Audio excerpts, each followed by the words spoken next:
Hi folks and welcome to the Filmbomic channel. I'm at the Slöjd area at Marienhof Hagen again, and today I want to talk to you about a really valuable tool I'm using at the moment. I am, as you've seen in another video, or you can see in another video, I'm working on a Kuxa from Birchwood Burr, and Birchwood Burr, it's not Birchwood Burr, Cherry Burr. So, I've also got one from Cherry Burr I'm working on, um, and I really love to drink from a wooden cup because there's something ritualistic about that, something archaic, and I like that.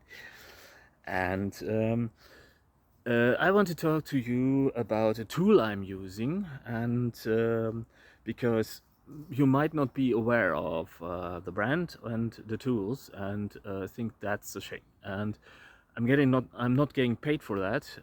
By the way, it's just that I'm really amazed about the quality of the tools, and also it's a small business, and I'm also really fond of the people, and if you can afford it to support small businesses at all, I think that's a great thing.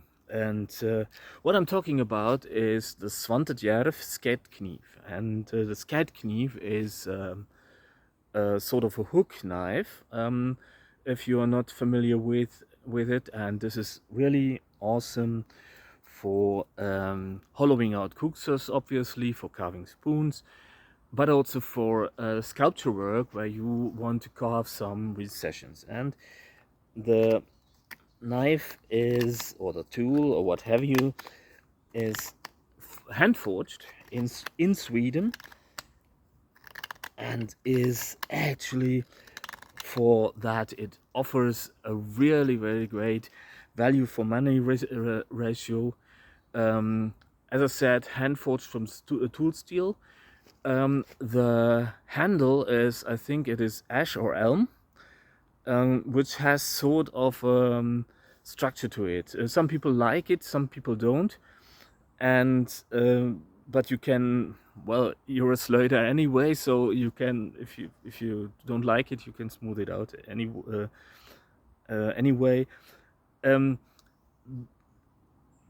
The quality isn't, as I said on the other videos about the other knives I have from Svantedjerv, the quality is not custom quality. It's not blingy. It's not nothing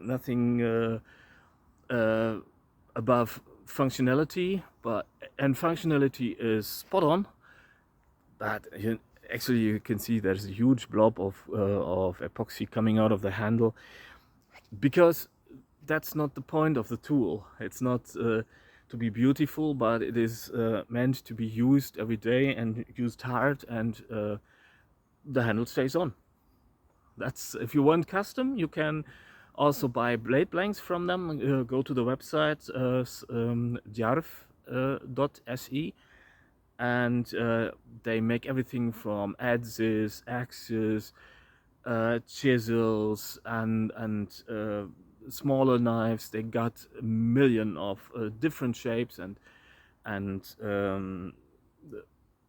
forms of carving knives, of slöjd knives, of even of sturdier knives for slöjd, and scad knives, draw knives, as I said, carpenter's chisels, and everything. And the thing is, with this one, this is there's a right-handed one.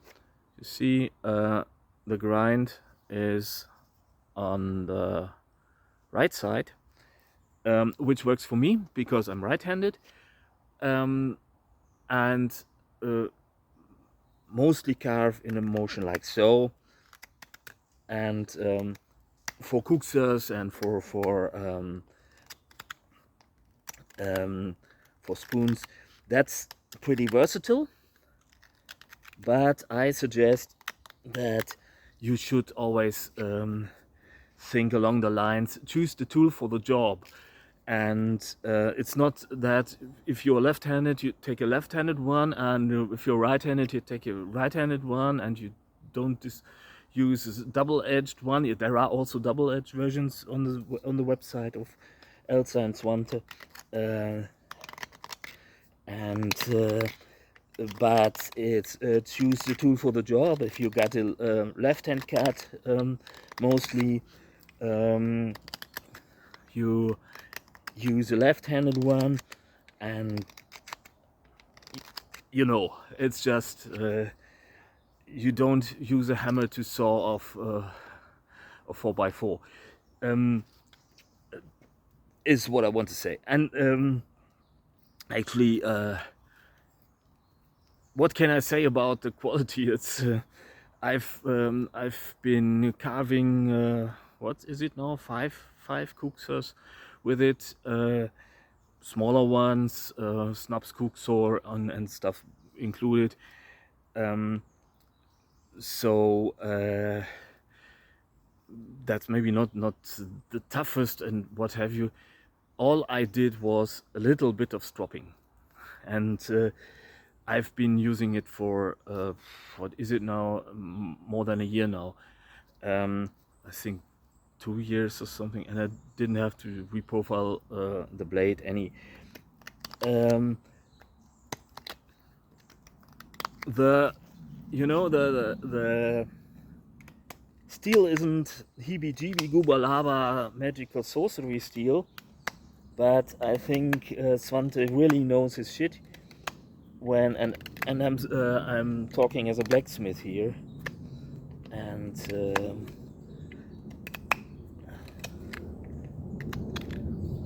by the way, maybe it's better if you get yourself some sort of a spoke shave for Kuksor carving. What I'm doing is a little bit dangerous. I'm knowing what I'm doing, and I'm actually watching my hands, and also the tool is pretty sharp, which is actually safer than working with blunt tools. And I'm also not applying the most force I can muster, and especially with a difficult grain, you really need to watch what the tool is doing. And if you hear the sound, it's constantly, hear that?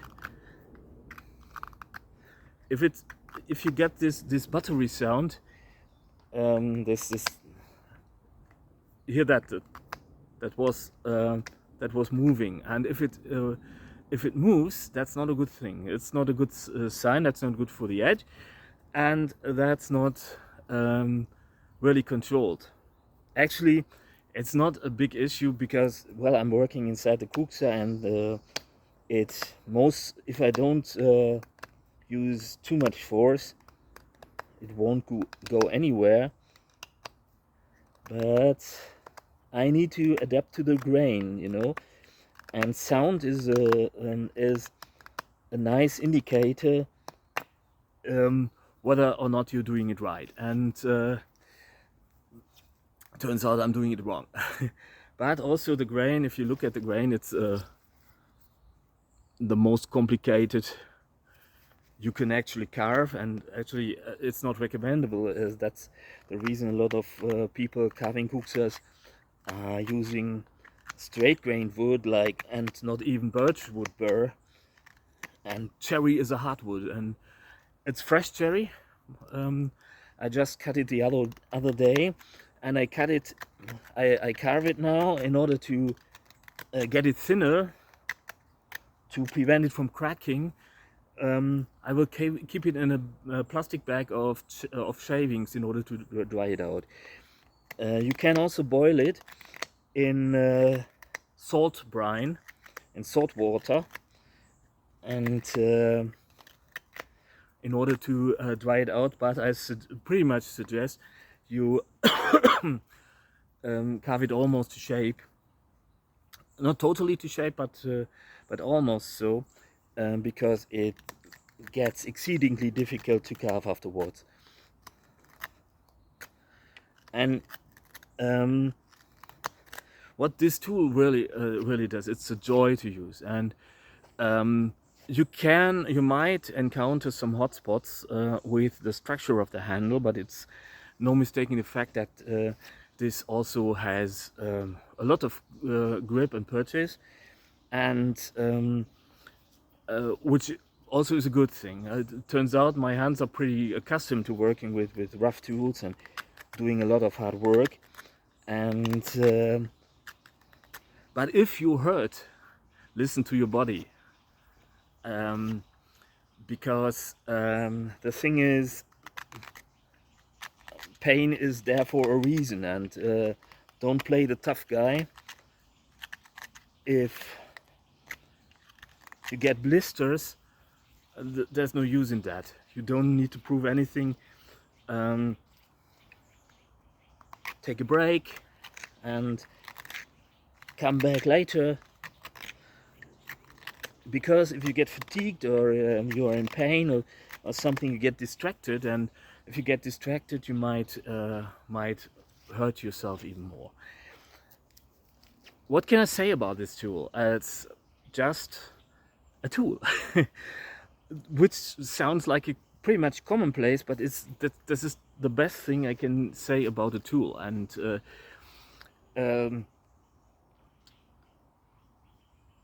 you could do this more beautiful, but why should you?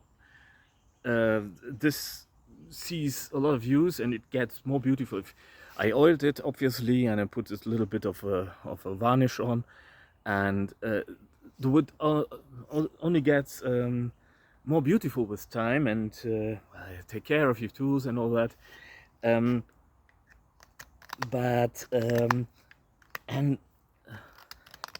maybe we got it back to front.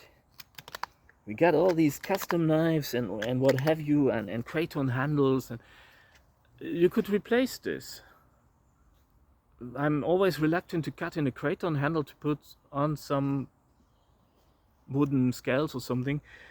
If I could just buy a wooden handle anyway. And actually, if you, I'm all for a nice knife. That's cool, and that's beautiful, and but thing is,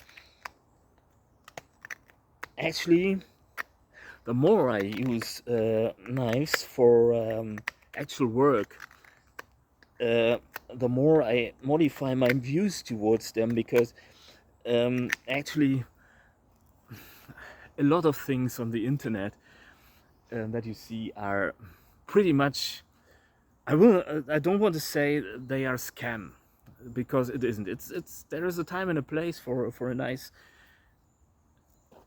romantic notion of a knife, and that's cool to look at, and maybe I bought myself some special forces knives myself in my day, and it's not that I'm bashing this. It's not that I want to say, well, you are all douchebags for doing this. I'm doing this myself. That's not what I'm saying.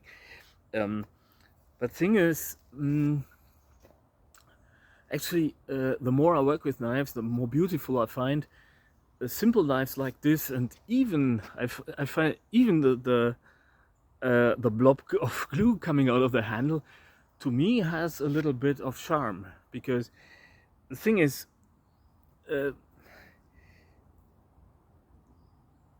this is trustworthy. It's not pretentious. It's not, the blade is the best you can possibly get for money.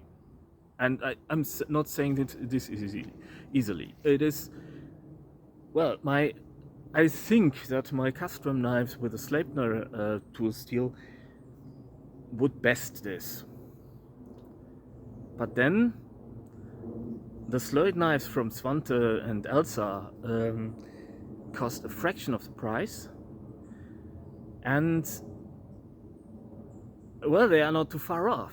And in a vacuum situation, in the laboratory or something, all of the time the castrums would beat these. It's a little like comparing apples and pears. It's not because, and castrum actually in the meantime offers some knives with a really simple tool steel and a thinner diameter, and beautiful, by the way. And I really would love to put one through its paces, the Järv lineup, and I really would love to get my hands on one of those, because this is what I want to say. It's the more often I use knives, and the harder I use knives, the more I tend to revert to the simple steel for yes, for sharpening convenience on the one hand, and on the other hand for because they are also a lot of the time they are more resilient. And I've seen RVL 35 blades break, VG10 blades break. I've seen, yes, and I've seen tool steel break. That's not what I'm saying. But if it's a tool, that's simple. And well, and in that aspect, this is a huge recommendation. All of the lineup, everything they make. If you want to equip yourself for Slöjd and for making spoon carving, and you want a good ratio of value for money, well, there's always Mora. I would suggest you take you get yourself Moras too, because they are unbeatable in terms of value to money. And the Svante Järv are a little bit more expensive, but there's a reason someone like the awesome Jörg Sundqvist Surolle, my absolute idol in Slöjd, and I'm not knowing 1/10 of what he can do, and he's really beautiful things he's creating, and also uses Svante Järv, and he's a Mora ambassador. And this is not exclusive, I think. I don't think that Thomas Eriksson would be mad at me if I were to say that Svante Järv is also a great brand, because I think he would agree, and of Mora, by the way. And it's just so cool that there is still an honest craftsman, and I can say that because I wrote emails to and fro with them, and had a really nice and lovely communication with them, and I'm fond of the people. Maybe you noticed. And I think a lot of the times what I buy is also, and I'm not actually I'm not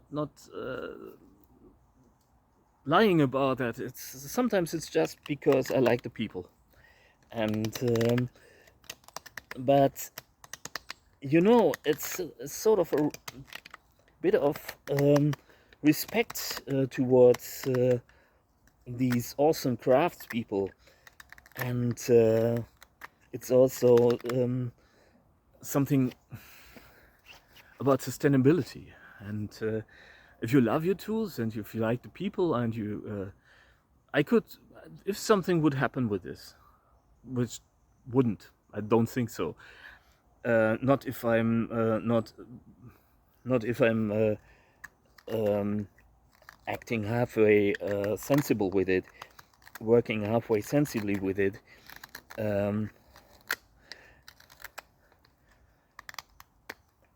But I could always write them an email, and they would well, we could figure it out together, because these are people and I'm just a guy, and I'm not interested in the heebie-jeebie gubalaba sorcery knife. I need to prepare by taking it out of the store myself. But I want a knife that works, and I do actual work with it. It's not that I'm carrying it for self-defense or what have you.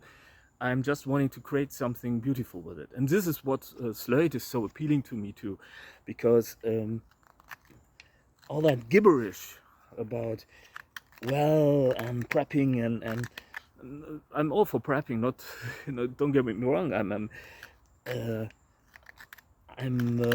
preserving food all the time, and I got a lot of preserves in my cellar and my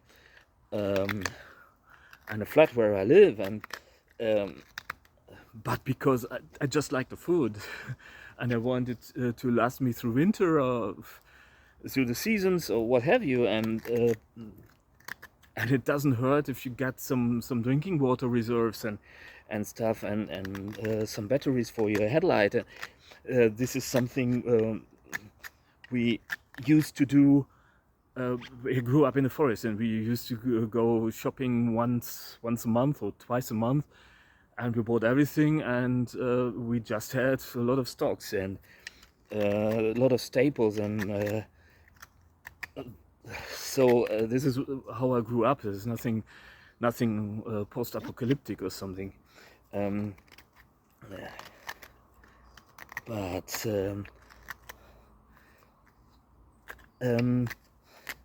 But what I want to say is Slöjd is really appealing to me, and when I meet people thinking along the same lines as Slöjd, often they are pretty cool people. They are just laid back. We all want to do the same. We enjoy making beautiful things, and enjoy a community, and well, and this is why I like these knives too, because it's I think Svante and Elsa think along similar lines, and actually this is a trade. This is a really tough trade, by the way. It's just, having worked as a blacksmith myself, I pretty much can tell you that, also in the industry, by the way, not just tootling about and drawing out some flat material for a knife. Apologies to any bladesmith, but this is what we do.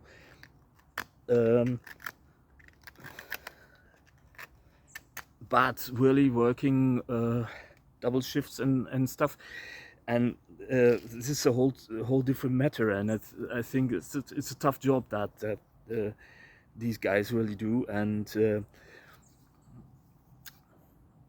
they are honest craftsmen, honest craftspeople, and those are hard to come by these days. And this is an honest tool. As I said, if you want bling, look elsewhere. No harm done. But if you want a deadly functional tool that will really further your carving process, go over to the website. There is the only way I know around this is buying a custom-made Slöjd knife, Skettenkniv or something, or a Mora. But these are better than Moras, than the Mora Skettenkniv, at least. They keep an edge a little bit longer, and as far as I think, as I have experienced, they are also easier to sharpen. I can't say today because I didn't have to sharpen it or to date, and this is all I can say actually about this. And you see me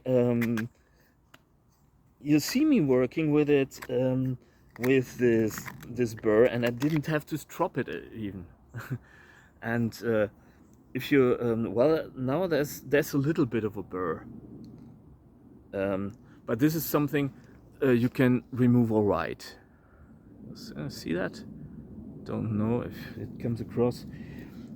You can strap that back all right, and this is well. So, if you are looking for a really great skate knife, hook knife for spoon carving, for making kuksas, for sculpture work, for even for carving chairs or something like this, I really strongly recommend that you go over to Svantejerv and give them a shout out, and you can work it out together. And really great quality. I'm not getting paid to do this. I'm not getting even getting the products or something. That's just my personal opinion, and I think they also deserve all the support you can give them, and don't even think about and don't even bother getting a knife on Amazon. You will just buy a more expensive knife later on anyway. So that said, I hope you enjoyed me standing in the forest and talking to a box and carving a kuksa, and it's doesn't look like much, but it actually does move a little bit. A little bit. I will now pour myself a cup of tea because I'm getting a little bit tired, and that's a good moment to stop and pause and contemplate how you want to move on. And because other than that, it might get dangerous, and you don't want that. I really enjoy the wood, and you can imagine that there is something beautiful hidden in it. I hope that it all goes right and it doesn't crack on me or something. But it's addictive. It's really addictive carving the wood, and if you get a knife like that, that's really great sensation if it just moves through the not exactly easy wood. Actually, it's still difficult to carve, but get yourself a good tool. Don't buy at Amazon or Temu or what have you, because you will buy a better tool anyway. So that's that. Putting that aside,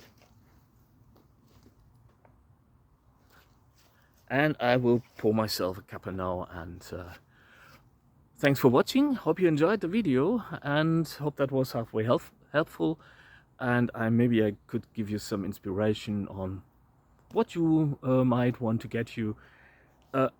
Great tool also for getting started on spoon carving. Really cool. So thanks for watching. Enjoy the forest, craft yourself something beautiful, and stay sane and healthy, obviously, and I hope to see you soon. Bye.